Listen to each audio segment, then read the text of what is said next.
Singapore নিবে? 50 বছর হয়েছে বাংলাদেশ জন্মের, তো 50 বছরে কেন আমাদের স্বাস্থ্য ব্যবস্থার কোনো উন্নতি হলো না? কেন আজকে আমাদের সিঙ্গাপুর, ইন্ডিয়াতে যেতে হবে? ইন্ডিয়ার চিকিৎসকরা কেন বাংলাদেশে আসবে?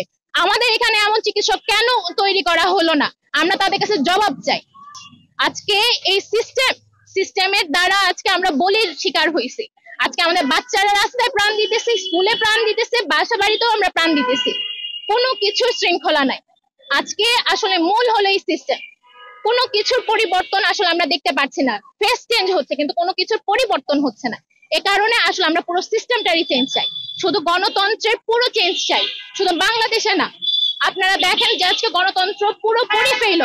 আপনার ইন্টারন্যাশনাল মিডিয়া গুলাতে তাকান, আমেরিকার দিকে তাকান, আমেরিকা পর্যন্ত গণতন্ত্র দিয়ে তাদের জনগণের জীবনের নিরাপত্তা দিতে পারতেছে না।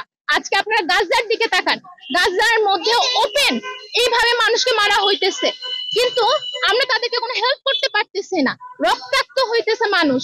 এ কেমন কথা? আজকে এখানে হলো মানব অধিকারের অফিস এখানে তৈরি করা হয়, কেন? মানব অধিকার সেখানে কোথায়? গাজার মধ্যে কোথায় গেল মানব অধিকার? সেখানে মানব অধিকার নাই? ওদের কি বাঁচার অধিকার নাই? সেখানে কোনো কথা বলছে না, কিন্তু আজকে আমাদের এখানে এসে মানব অধিকার দেখাচ্ছে।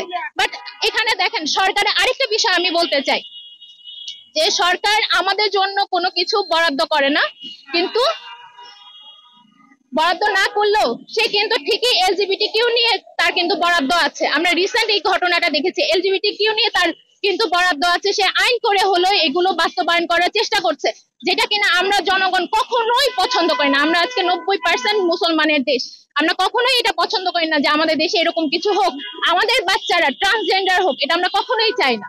সরকারকে আমার এটাই বলার, আমি বলতে চাই সরকারকে যে আজকে তোমরা খেলা বন্ধ করো, খেলা বন্ধ করে জনগণের অধিকারের দিকে তাকাও। জনগণ কি চায় জনগণের কাছে এসে দাঁড়ায় শোনো জনগণ কি চায়। জনগণ আজকে গণতন্ত্রকে রিজেক্ট করতেছে।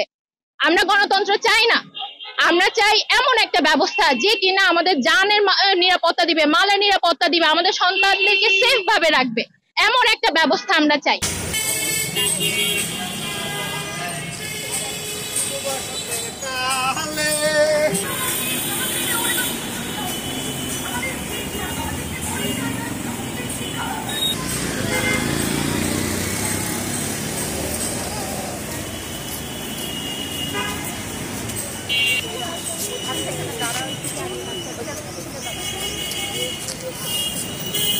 সোজা